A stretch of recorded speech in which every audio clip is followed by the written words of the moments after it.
सबैजनामा म इन्द्रमायाको तर्फबाट सेवारो नमस्ते भन्दै म बिहानी भिडियो स्टार्ट गर्दैछु। आज चाहिँ म अन्तारी दिदी, शैली दिदी, म लगायत हाम्रो सम्पूर्ण टिम सिद्धवासी लगायत छत्तर जोरपाटी छका श्रमदाताहरू आउँदै हुनुहुन्छ। हिजो पनि आउनुभयो अरे। आज चाहिँ हामी शनिबारको दिन फुर्सद भएको कारणले गर्दाखेरि म दिदी शैली यसरी जाँदैछौँ श्रम गर्नका लागि तेलिया खोलामा।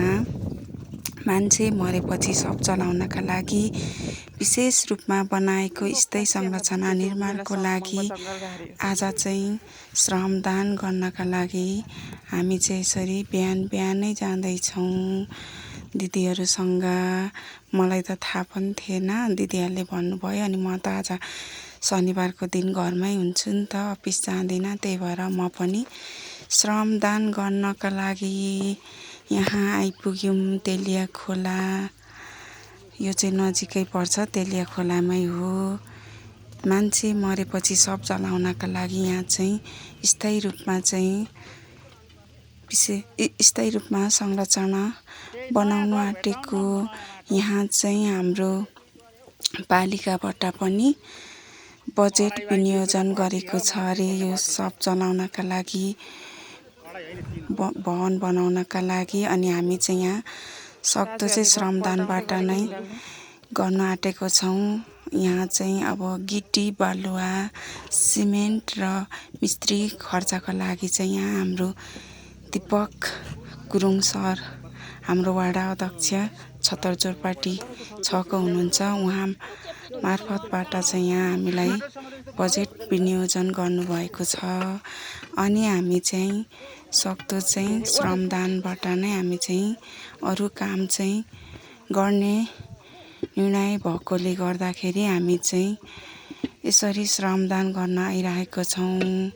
बिहानै दाजुहरूले यहाँ ढुङ्गा पल्टाउँदै हुनुहुन्छ, उहाँ दीपक सर, रोशन दाई, अनि हाम्रो होमकुमार दाजु, अनि म पनि यहाँ बालुवा फाल्नलाई जाँदैछु।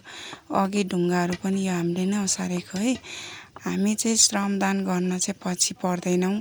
सामाजिक काममा चाहिँ म चाहिँ अघि नै बढ्छु। गर्ने काम र फुर्सद भयो भने चाहिँ म चाहिँ गर्नलाई चाहिँ पछि हट्दिनँ है। तपाईँहरूलाई पनि इच्छा छ श्रमदान गर्नलाई, यो हामी सबैको हो भन्ने सोच छ भने चाहिँ तपाईँहरू पनि भोलि आएर यहाँ गिट्टी र बालुवा बाँकी छ, भोलि चाहिँ यो काम गर्ने भन्दै हुनुहुन्छ। हामीले चाहिँ आज यति काम सिद्ध्याएपछि घरतिर फर्क्यौँ।